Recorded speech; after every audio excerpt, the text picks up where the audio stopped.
Democrats' best case scenario look like for the 2026 U.S. House elections this November. So we're going to start right here with the Kalshi betting markets map. This one is one of the more rosy pictures for the Democratic Party. Has Democrats starting at 229 seats to Republicans 203. Definitely a Democratic majority. There are really just fewer and fewer competitive House seats up for grabs. That's been for a couple of reasons. For one, just electoral shifts. Some states are very quickly getting bluer, some are getting redder. And the other primary reason is that there's been a lot of gerrymandering, partisan redistricting that has resulted in many seats going from what used to be competitive into the either safe blue or safe red column. I think both parties have been guilty of this. The latest couple rounds, I think, have definitely been worse by Republicans, but Democrats certainly did that as well with the state of California. That seems to be roughly the only partisan gerrymander they did. The Democrats did get a good bit of good news from the map in Utah that the judge deemed to be, I think it was unconstitutional or just too partisan, and that resulted in one seat flipping from safe red to safe blue in the Salt Lake City area.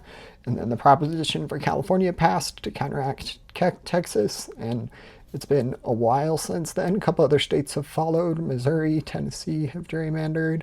It's looking like Alabama, as well as Louisiana, as well as North Carolina. And Virginia tried to redistrict to favor the Democrats, but it was deemed unconstitutional, I think. And then Ohio ended up not being too bad for Democrats. Definitely could have been worse for Democrats in Ohio, but that's the call there in Ohio. A couple other states to keep an eye on, but like I said, I think Democrats' best case scenario probably lies somewhere around the 235 number, and like I said, that's best case scenario. This House is probably going to be close even with a Democratic majority, but I think best case scenario is probably going to be like a 235 currently. If Democrats were to win all 229 of these Democrat-leaning seats, as well as it looks like there are like maybe 2 or 3 or 4 or something in the truly competitive toss-up category. So if Democrats were to win those, definitely close to 235.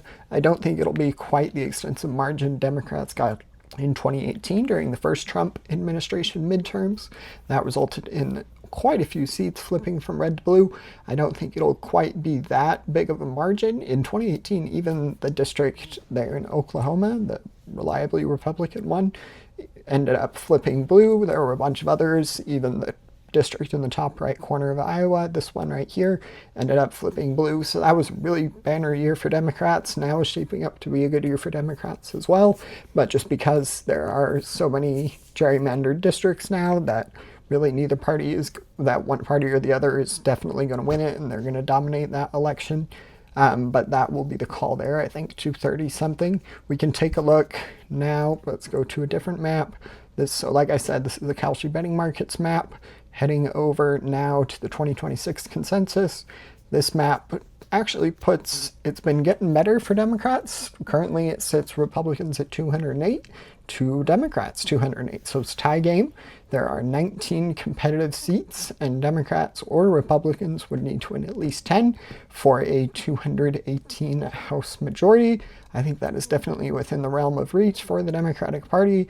We'll see if any of these districts that the consensus polling map has going red, that they may actually end up surprising us and going blue. Hard to say, we don't know for sure, but that is going to be the call there for the House elections come this November. Always appreciate it if you guys like and subscribe. Looks like I gained probably like 4 or 5 subscribers since the last video. So don't forget to do that, and yeah, hope you have a great day. Bye.